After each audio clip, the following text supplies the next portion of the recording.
pessoal, tudo bem com vocês? Aqui é o professor Morrinho. Bom dia, boa tarde, boa noite. Espero que todos estejam bem.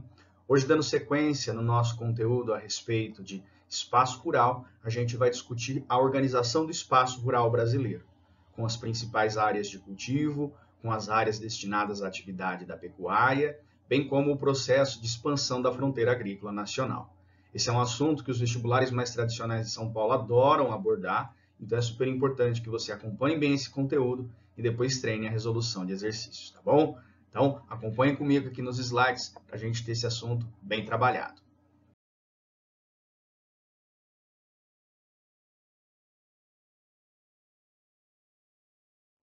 Para que a gente possa compreender o espaço agrícola brasileiro, acho fundamental a gente trabalhar inicialmente com o conceito de fronteira agrícola e ver como se desenvolveu a fronteira agrícola nacional. O conceito de fronteira, ele sempre aborda uma ideia de limite. Então, se eu falo de fronteira agrícola, estou pensando no limite da área agricultável, da área comercialmente agricultável dentro de um território. Então, vamos pensar no território brasileiro. O território brasileiro, nessa configuração que a gente conhece, ele teve o início da sua atividade agrícola com o início de processo de colonização feito pelos portugueses. Isso se deu ao longo do litoral nordestino, região que a gente chama de Zona da Mata. Quer dizer, então, que num primeiro momento, essa área que eu tenho limitada ao oeste e ao sul, na cor vermelha, abrangendo a região do sertão nordestino, a região do centro-sul de Minas Gerais e do Espírito Santo, correspondeu ao limite da nossa fronteira agrícola.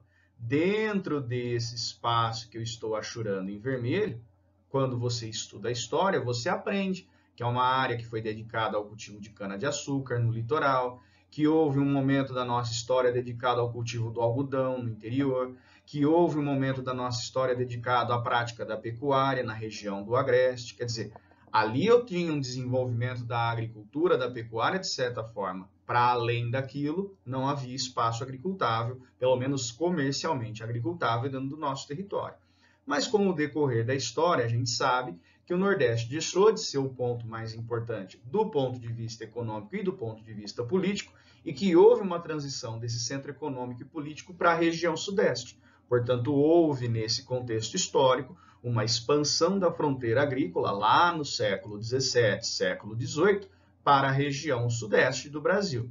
E aqui nessa região Sudeste, a pecuária acabou se desenvolvendo, a agricultura, em especial do café, acabou se desenvolvendo. No século XIX, passamos por mais um processo de expansão dessa fronteira agrícola, agora em direção à região sul. E o que motivou a expansão da fronteira agrícola em direção ao sul do Brasil, Morrinho? Foi o processo de ocupação desta parte do Brasil por imigrantes europeus, uma ocupação que era estimulada pelo governo brasileiro para que a posse dessa região não fosse perdida para os nossos vizinhos da Argentina, do Uruguai ou do Paraguai. Veja que na região sul, o modelo de ocupação se baseou na pequena propriedade, na propriedade familiar, numa produção voltada para o abastecimento de mercado interno em policultura, contrariando os modelos anteriores de ocupação do nosso território, de monocultura no litoral nordestino, de monocultura da região sudeste, no caso de a monocultura do café. Agora, o que é mais importante a gente ter de noção a respeito dessa expansão da fronteira agrícola nacional? A expansão mais recente. E essa expansão mais recente da fronteira agrícola nacional é uma expansão que se dá em direção ao centro-oeste, ocupando praticamente toda a porção dessa região brasileira, e também nos limites da região amazônica. Olhando para essa imagem, onde as setas apontam, eu tenho a atual fronteira agrícola brasileira, que a gente chama de Arco do Desmatamento. É como se essa região onde a agricultura hoje encontrasse o seu limite de atuação, formasse de fato um arco ao longo da região norte e de parte da região nordeste. Esse arco do desmatamento, como você pode constatar neste mapa da região amazônica brasileira, da região da Amazônia Legal brasileira, pega as bordas da floresta amazônica. Tanto a borda que fica ao sul da floresta, onde eu encontro o estado do Mato Grosso, o estado de Rondônia, o sul do estado do Amazonas, o norte do Tocantins, como também o leste dessa região, onde se encontra o estado do Pará e o estado do Maranhão. Mas não apenas a região do Arco do Desmatamento representa um limite da nossa atividade agropecuária. A outra área limítrofe da nossa atividade agropecuária corresponde à região de expansão mais recente ainda da agropecuária, que é a região do Matopiba ou do Mapitoba. Aí o nome tanto faz qual você queira usar, que é esse que eu mostro para vocês aqui neste mapa, entre o Maranhão, o Tocantins, a Bahia e o Piauí. E é justamente pela junção dessas siglas, Matopiba, que eu tenho o nome dessa região. Quer dizer, hoje o que falta, portanto, ao Brasil para ter todo o espaço do seu território de alguma forma ocupado pela atividade agropecuária? Avançar em direção ao interior da floresta amazônica. E a gente sabe que tipo de impacto que isso traz, principalmente o impacto ambiental super agressivo. Mormoinho, por que a agropecuária se expandiu dessa forma no Brasil? Quando que isso aconteceu? Se a gente for analisar esse processo, esse é um processo que acontece principalmente a partir da década de 1960. E tem alguma razão da década de 60 ser marcante nesse sentido? Tem. É na década de 1960 que acontece a inauguração da cidade de Brasília enquanto capital federal, que a gente tinha a transferência da capital do Rio para Brasília. Se você parar para pensar o porquê de Brasília ter sido construída, a ideia básica era: precisamos transferir a capital para o interior do país, não apenas para tirar a capital do litoral, de uma área vulnerável a ataques estrangeiros ou uma maior pressão popular, mas levar a capital para o interior para estimular o povoamento do interior, para estimular o desenvolvimento econômico do interior. E essa ideia de estimular o desenvolvimento econômico no interior acontece de que maneira? Muitas rodovias são construídas à medida que Brasília é construída e inaugurada. Por que muitas rodovias são construídas? Para ligar Brasília com as demais regiões do país. Brasília com a região Nordeste, com a região Norte, com a região Sudeste, com a região Sul do país. E à medida que essas rodovias são construídas em direção ao norte, em direção às outras regiões do centro-oeste do Brasil, muitas áreas nativas de vegetação, como a do Cerrado, como a da floresta amazônica, acabam sendo invadidas por essas rodovias. E uma vez que essas áreas encontram-se invadidas por rodovias, fica muito mais fácil para os governos estaduais venderem essas terras. E à medida que eles vão vendendo as terras ao longo dos eixos rodoviários construídos, mais gente passa a ocupar essa região, mais esse espaço agricultável passa a se desenvolver. Então, hoje, quando a gente fala de uma ocupação efetiva, tanto da região norte quanto da região centro-oeste, a ocupação dessa região foi estimulada não apenas com a inauguração de Brasília, mas principalmente com a expansão da fronteira agropecuária para esses espaços do Brasil. Maravilha? O que vai caracterizar essa nova área agricultável do Brasil? O que caracteriza essa expansão da área agricultável no Brasil? Vamos dar uma olhadinha no próximo slide. O primeiro aspecto marcante que a gente tem dessa nova área agricultável brasileira diz respeito ao tipo de produção que acontece nessa região. Veja que nessa nova área agricultável há um predomínio do modelo do agronegócio sobre o modelo da agricultura familiar. E é super importante a gente frisar o que distingue cada um desses modelos. O agronegócio, como a gente analisou no nosso último encontro, é um modelo de produção agrícola ou um sistema de produção agrícola baseado na grande propriedade, numa produção voltada para a exportação, numa produção associada a grande investimento de capital, de tecnologia, com pouca mão de obra envolvida. Já a agricultura familiar, ela normalmente se desenvolve em pequenas propriedades rurais, tem como base a produção familiar, então emprega mais pessoas e é menos mecanizada, é menos capitalizada, portanto tem uma menor produtividade. Normalmente tem uma produção voltada para a produção e abastecimento de alimentos no mercado interno, enquanto que o agronegócio tem uma produção voltada para o abastecimento de matérias-primas industriais e, em especial, para o mercado externo. Então, associando o predomínio do agronegócio sobre a agricultura familiar, também coloco como característica a ideia de que essa nova área agricultável ou pecuarista, ela tem como grande foco a produção de matérias-primas voltadas para a exportação, para atender justamente as necessidades industriais. Enquanto produtos que eu encontro nessa região, Os 3 primeiros que eu coloco da agricultura são os mais tradicionais, ou seja, soja, milho e algodão. A cana-de-açúcar, como a gente vai ver posteriormente, é uma produção que vem crescendo bastante nesse espaço, muito puxado por uma demanda interna de etanol enquanto combustível para o setor automobilístico. Além da atividade agrícola, também é importante frisar a atividade pecuária nessa região, com a criação de bovinos. Bovinos muito mais voltados à produção de carne essa que é voltada para exportação, do que para a produção de leite, voltada para o mercado interno. Não que a carne não possa ser voltada ao mercado interno, mas é mais interessante que ela seja exportada justamente para que esse produtor receba em moeda mais forte e consiga aí um melhor resultado financeiro da sua produção.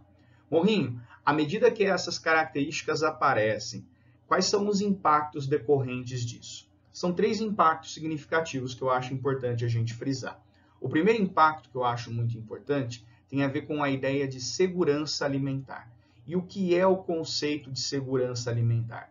É esse que eu coloquei dentro do quadrinho em amarelo. Não vejo necessidade de você decorar, mas é basicamente a capacidade que a sociedade tem de ter acesso a esse alimento para garantir o seu bem-estar. À medida que eu tenho uma produção cada vez mais voltada ao fornecimento de matérias-primas para a indústria, seja no mercado interno e principalmente no mercado externo, a disponibilidade de alimentos para a população que vive dentro do Brasil se torna menor. E o custo desse alimento, ou o preço desse alimento, se torna maior. Levando em consideração que vivemos numa sociedade extremamente desigual, em que muitas pessoas desfrutam de uma condição de renda muito ruim, o acesso ao alimento se torna cada vez mais precário. E esse acesso mais precário ao alimento acaba prejudicando as condições de saúde, acaba dificultando as condições de vida da sociedade, que é o que eu falo a respeito da segurança alimentar. Outro impacto que é muito significativo a respeito do avanço da fronteira agrícola ligado ao agronegócio é a intensificação do êxodo rural. O que é o êxodo rural, Morrinho? É um movimento que a sociedade realiza do campo em direção à cidade. E por que esse êxodo rural tende a se intensificar? Por conta da mecanização da produção. À medida que essa agropecuária ela avança em direção ao centro-oeste e norte, a mecanização agrícola vem avançando. A própria pecuária já tem como característica forte a necessidade muito pequena de mão de obra. Então, se eu tenho uma agricultura muito mecanizada, quem morava no campo não vai ter emprego no campo e vai ter que buscar uma outra fonte para sua subsistência, normalmente na cidade. À medida que esse êxodo rural foi intenso ao longo do século XX, hoje ele ainda existe, já não tanto com uma grande intensidade, as cidades não estão preparadas para receber tanta gente assim. E aí os problemas sociais começam a pipocar dentro dos espaços urbanos. E por fim, um último aspecto que acho importante, que os vestibulares gostam muito de destacar, é a degradação de biomas nativos. Se a gente olha para esse mapa, vê esse quadrado como a área de expansão da fronteira agropecuária, quer dizer, essa fronteira que foi em direção ao sul da floresta amazônica, que é a região do Arco do Desmatamento, que hoje vai em direção ao Mato Piba, é uma área onde biomas nativos apareciam. E todos esses biomas nativos, eles guardam de alguma forma alguma riqueza natural. Às vezes com maior, às vezes com menor biodiversidade. Mas de qualquer forma, à medida que floresta amazônica, cerrado, caatinga e mato dos cocais são afetados, ecossistemas são alterados, o desequilíbrio ecológico passa a fazer parte da realidade dessas regiões. E aí eu tenho que colocar numa balança até onde vai a qualidade ambiental, até onde vai a importância do crescimento econômico. A gente pode lembrar que essas coisas não estão completamente separadas, que se não há equilíbrio ambiental, o desenvolvimento econômico ele pode se tornar prejudicado, tá certo? E muitas questões de vestibular gostam de fazer isso, de associar o processo de expansão da fronteira agropecuária com a degradação desses biomas. E aí aproveita-se para perguntar sobre características desses biomas, aproveita-se para perguntar sobre as características da expansão da fronteira agropecuária, sobre os cultivos que acontecem nessa região. É uma questão relativamente comum nas provas de maior importância. Tá joia? A parte de biomas a gente ainda vai trabalhar, tá certo? Então a gente vai focar a nossa aula a respeito desse espaço agrícola, desse espaço agropecuário dentro do território brasileiro. Joia? Vamos dar uma olhada primeiro quais são os principais cultivos que a gente tem no Brasil, para depois a gente analisar a atividade pecuária. O primeiro cultivo que a gente vai destacar no espaço agrícola brasileiro é o da soja. A soja é um dos principais produtos na pauta de exportações brasileiras e, enquanto produto a ser consumido, ele é muito mais consumido enquanto matéria-prima do que in natura. Enquanto matéria-prima, a soja ela tem diversas funções. Ela pode abastecer a indústria alimentícia, tanto com a produção de óleo como a produção de alimentos, como bolachas, pães, leites e sucos a partir da soja, e tem tido uma utilização cada vez maior, tanto na indústria de ração animal, quanto na indústria de biodiesel como um combustível alternativo aos derivados de petróleo. Mas o que mais nos interessa nesse instante é perceber onde esse cultivo foi realizado e é realizado no território brasileiro. Originalmente, a soja foi cultivada na região sul do Brasil, toda a porção oeste da região sul, Paraná, Santa Catarina e Rio Grande do Sul. Mas à medida que a gente teve o processo de expansão da fronteira agrícola em direção ao centro-oeste, a partir da década de 1960, e em direção à região do Mapitoba, a partir da década de 90 e início dos anos 2000, a gente teve esses espaços incorporados ao cultivo da soja. Hoje, falar do cultivo da soja é falar de um cultivo que está sempre muito associado ao agronegócio e que também pode se associar aos cultivos de algodão, bem como de milho num processo de rotação de cultura. Um segundo cultivo para a gente trabalhar é o da cana-de-açúcar, produto essencial para a produção não só de açúcar, mas também de etanol, bem como de cachaça ou aguardente. É um dos cultivos mais antigos que a gente tem do ponto de vista comercial no Brasil. Afinal, foi o cultivo que ocupou a região da Zona da Mata Nordestina no processo inicial de colonização, onde o nosso açúcar era destinado principalmente ao mercado europeu.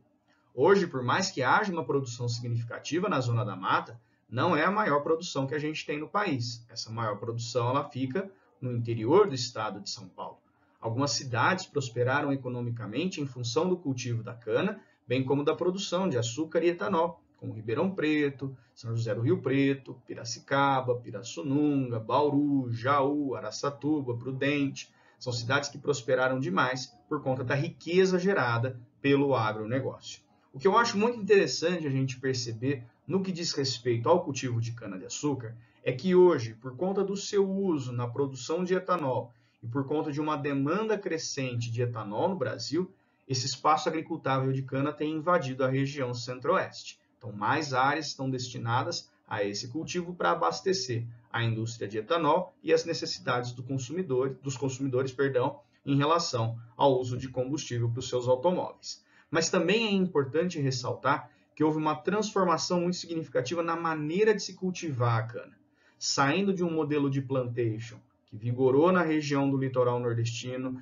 vigorou no início do programa Proálcool no interior do estado de São Paulo, onde hoje, nesse interior de São Paulo, a gente encontra a cana sendo cultivada nos moldes do agronegócio. Um elemento que contribuiu bastante para isso acontecer foi uma mudança na legislação ambiental do estado de São Paulo, proibindo a prática das queimadas. Com a proibição das queimadas, o uso do boia fria, que era muito comum para fazer o corte da cana, acabou desaparecendo. E no lugar do boia fria, o maquinário passou a realizar esse papel. E aí teve todo um processo de modernização em relação ao cultivo, em relação à colheita desse cultivo. Beleza? No próximo slide, nós vamos ver dois cultivos associados à soja, o milho e o algodão. O milho e o algodão, como vocês podem perceber nesse slide, são cultivos que aparecem principalmente na região centro-oeste do país.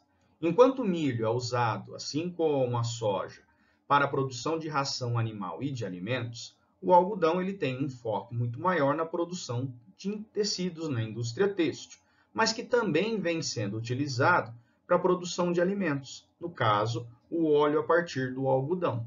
Óleo esse que seria um óleo alternativo ao óleo de soja, por ser um óleo menos calórico, portanto, mais interessante na qualidade alimentar da população. O que eu acho muito importante você guardar a respeito desses dois cultivos? Não apenas que eles estão dentro de um processo de rotação de cultivos com a soja, mas perceber que existem outros estados brasileiros também envolvidos dentro dessa produção. No caso do algodão, a gente tem o estado da Bahia envolvido nesse processo, enquanto que no caso do milho, a gente destaca o estado do Paraná envolvido nesse processo. Eu ia falar estado do Panamá, e ia ficar um pouco esquisito para o decorrer da nossa aula. Então, se eu acompanhar aqui no mapa, eu consigo perceber que o milho tem uma cor mais escura, a área de cultivo de milho tem uma cor mais escura no estado do Paraná, e que o Paraná é o segundo colocado na produção nacional desse recurso. E que a mesma coisa acontece nesse mapa no que diz respeito ao cultivo de algodão. O estado da Bahia aparece numa cor mais escura e a Bahia também aparece como a segunda colocada entre os estados produtores de algodão. O primeiro colocado nos dois casos é o estado do Mato Grosso, que também é o principal estado produtor de soja no território brasileiro. Para a gente dar sequência, vamos analisar um cultivo que teve uma importância histórica muito significativa para o Brasil, que contribuiu de maneira decisiva para o desenvolvimento da infraestrutura de transportes, para a nossa industrialização e que aconteceu principalmente na região sudeste. Vamos falar do cultivo de café. Se a gente olha para as áreas de cafeicultura, a cafeicultura ela teve um sucesso muito grande na região sudeste do país. Este primeiro mapa, à sua esquerda, mostra o ciclo do café como ele se deu no final do século XIX e início do século XX. Café que teve seu cultivo iniciado na região do Vale do Paraíba, posteriormente migrou o seu cultivo em direção ao interior de São Paulo, atingindo a região de Ribeirão Preto. Mais tardiamente, deslocou-se em direção ao oeste paulista, bem como o norte do Paraná, e hoje tem como grande área de destaque o sul de Minas Gerais e o Espírito Santo. Por que hoje Minas Gerais acaba sendo o maior produtor desse recurso? Porque a gente, conhecendo a climatologia brasileira, sabe que tanto a região sul quanto a região sudeste do Brasil estão sujeitas à ação da massa polar atlântica. E que a massa polar atlântica, quando atinge esse espaço que era tradicional da cafeicultura, em especial no estado de São Paulo, acaba provocando geada. Quando esse cultivo é deslocado para o sul de Minas, para o estado do Espírito Santo, esse tipo de problema torna-se muito menos recorrente, levando a muito menos perdas dos seus produtores. Hoje, o café brasileiro é o café mais consumido ao redor do mundo. Já conseguiu ultrapassar o café colombiano, mas houve um momento da nossa história que o nosso café entrou em declínio, justamente no começo do século XX, na década de 30, com a grande crise econômica mundial. Para a gente fechar esses principais cultivos, destaco outros não com a mesma relevância desses últimos que destaquei, a começar pela laranja. A laranja, enquanto produto agrícola, é um produto que se destaca muito no interior de São Paulo. Basicamente, ela é utilizada na produção de suco, mas ela também pode ser exportada em natura e consumida em natura em outros países. Nosso grande comprador são os Estados Unidos, e o nosso grande concorrente também são os Estados Unidos, em especial na região da Flórida. Olhando para o interior de São Paulo, com as áreas onde o cultivo se mostra mais importante, trago destaque para a região de Araraquara, com as cidades não só de Araraquara, mas de Matão e de Itápolis, região de Limeira, cidade de Araras também é importante, bem como a região de Bebedouro, bem pertinho de Ribeirão Preto. Além da laranja, podemos destacar como outros cultivos importantes no Brasil, o trigo, que é usado principalmente na produção de farinha e, consequentemente, na produção de alimentos, onde hoje quem tem a dianteira dessa produção é o estado do Paraná e não mais o Rio Grande do Sul, mas que é um produto que, mesmo que a gente consiga produzir internamente, a gente não consegue produzir em quantidade suficiente.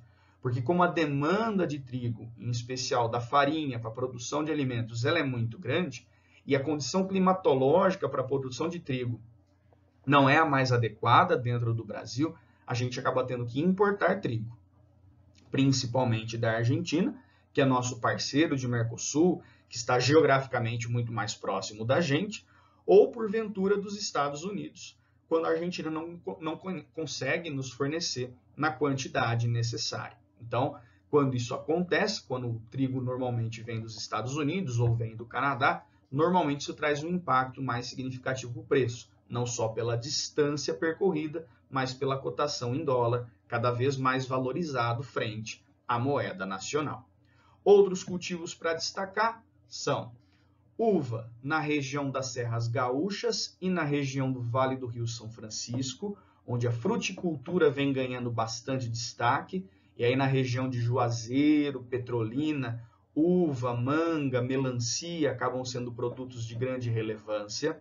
Cultivo de cacau, que o Brasil já foi o maior produtor mundial, mas hoje está bem distante dessa posição, está entre os 20 maiores produtores e a liderança fica no continente africano, com Gana e Costa do Marfim.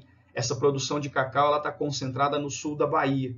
Bem aquela perninha do sul da Bahia, pertinho do Espírito Santo, onde na Bahia se destacam os municípios de Ilhéus e Itabuna. Essa produção de cacau, que tinha muito destaque, foi prejudicada bastante na década de 1980 por conta de um fungo que afetou os cacaueiros da região, chamado vassoura de bruxa, que ressecava o cacaueiro, dando a impressão de uma vassoura de bruxa ter se formado junto ao cacaueiro. Produção de fumo é outra que se destaca no Brasil. Tem hoje o Rio Grande do Sul como principal produtor, mas como um histórico produtor o estado da Bahia. E o Rio Grande do Sul é um grande produtor porque a indústria de cigarros concentra-se nessa região, por conta de uma questão logística. Essa questão logística de abastecer não só o mercado brasileiro, mas também do Mercosul, com esse produto que é o cigarro. E por fim, cultivo de seringueiras. O cultivo de seringueiras que a gente chama de silvicultura. Não só de seringueiras, mas a silvicultura abrange toda a árvore que é cultivada com finalidade de extrativismo vegetal. Então a indústria madeireira pratica a silvicultura para extrair a madeira e produzir móveis. A indústria da borracha faz a silvicultura das seringueiras, para extrair o látex e daí produzir a borracha. No caso da produção de seringueiras, por mais que a região amazônica tenha grande quantidade de seringueiras em meio à floresta, em termos de silvicultura, a gente tem como destaque o estado de São Paulo, na porção norte do estado de São Paulo, quase na fronteira com Minas Gerais, região de São José do Rio Preto, de Barretos, e que tem um município chamado Colômbia, que é o que mais se destaca nessa produção. Aí a ideia, a seringueira, a produção de látex para depois produzir a borracha. Mapinha do Brasil em mãos e produzir dentro desse mapinha as áreas, ou criar uma legenda dentro desse mapinha com as áreas, com esses principais cultivos. Para a gente fechar, vamos analisar a questão da pecuária no Brasil.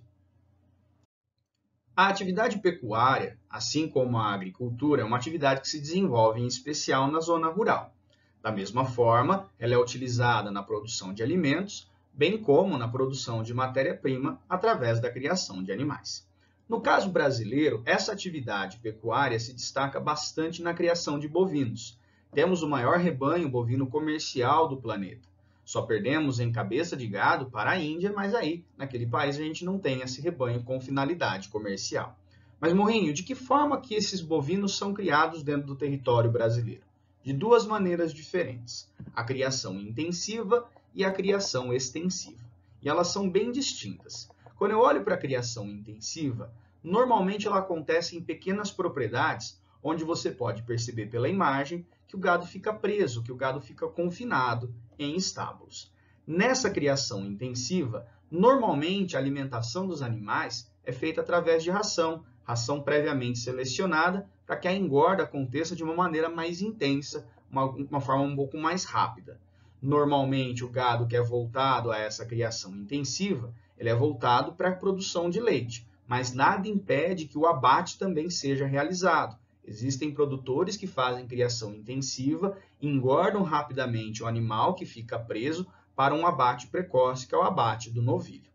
Como eu estou pensando em produção de leite nesse primeiro momento, nessa primeira caracterização, eu destaco no Brasil uma maior produção de leite na região do Vale do Paraíba, que fica ao leste do estado de São Paulo, indo em direção ao estado do Rio de Janeiro, bem como o sul de Minas Gerais. E por que destaco essas duas regiões? Porque a gente tem que lembrar que o leite é um produto que estraga muito fácil. Então, ele tem que ser produzido perto de um grande mercado consumidor.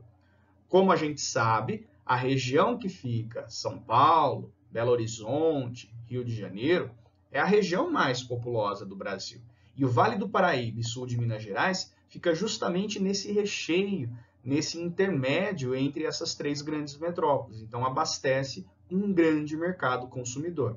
Mas é super interessante você perceber que para onde você for no país, ou onde você estiver no país, você tem alguma área de pecuária leiteira, de criação de gado voltada à produção de leite, justamente pelo fato desse produto se deteriorar muito rapidamente. A contraposição que eu faço é com a criação extensiva. A criação extensiva, ao contrário da intensiva, já é feita em propriedades de maior tamanho e o gado, ao invés de ficar confinado, ele é criado solto. Como o gado é criado solto, eu já não tenho a mesma facilidade de usar a ração selecionada para esse animal se alimentar. Então, normalmente eu tenho uma associação dessa criação extensiva com áreas maiores, onde pastos são disponibilizados para esses animais se alimentarem. Seja pastos com gramíneas naturais, como acontece em parte do Cerrado, parte da Caatinga, nos Pampas, na região sul, ou onde a vegetação arbustiva foi removida e houve a introdução de pastagens artificiais, coisa que é muito comum na região da Amazônia, na própria região sudeste, bem como na região do Cerrado, onde muitas árvores deram lugar a grandes áreas de pastagens. Nessas áreas de criação extensiva, de criação do gado solto em maiores propriedades, o grande enfoque aí é para a produção de carne ou produção de couro, é a criação extensiva voltada para o abate dos animais. No caso do Brasil, existem 3 importantes regiões onde esse abate é feito em maior quantidade e que fornecem carne e couro não só para o mercado interno, mas também para o mercado externo. Estamos pensando na região dos Pampas, ao oeste do Rio Grande do Sul, na região centro-oeste em geral, Mato Grosso do Sul e Goiás são grandes produtores de carne no Brasil, bem como a porção oeste do estado de São Paulo, região de Presidente Prudente, de Araçatuba, de São José do Rio Preto. Para além da criação de bovinos, podemos destacar também no Brasil a criação de aves e de suínos. Os dois para abastecer as necessidades da indústria ou das necessidades alimentares da sociedade brasileira ou mundial. Produção de carne, produção de couro, no caso dos porcos, produção de carne, produção de penas, no caso das aves que são criadas. O destaque em termos regionais para essas produções, para essas criações, são as regiões sul e sudeste. Galináceos mais na região sudeste, em especial interior do estado de São Paulo, cidades como Descalvado, como Bastos, próximo a Bauru, são cidades aí que se destacam na criação de aves, enquanto que no sul do Brasil, em especial no oeste catarinense e oeste do Paraná, a criação de porcos acaba tendo maior destaque. É um assunto que pouco aparece nos vestibulares, a pecuária, mas que eventualmente pode aparecer. Então treinem os exercícios para que esse assunto fique bem memorizado. Beleza? Muito obrigado pela atenção de todos vocês. Até um próximo encontro. Fiquem bem, se cuidem. Valeu, galera. Tchau, tchau.